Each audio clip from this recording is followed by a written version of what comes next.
Hello everyone, welcome to another video. In this video I'll show you how you can add a page turning transition in PowerPoint. So here I have opened a presentation and I want to add the page turning transition. So what I'll do, select your first slide and move to the transition tab in your PowerPoint. So what we will do, please move here and select more. In the more option, you will see multiple options of the transition. So what you will need to do is select this one, page curve.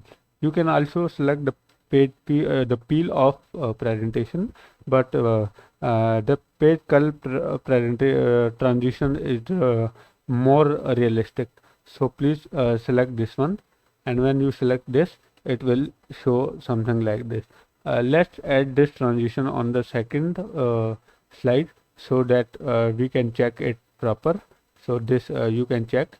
This is how we can uh, add the page turn transition into our PowerPoint presentation. I hope you like this video. If you like this video, please like and subscribe to my channel. Thank you so much.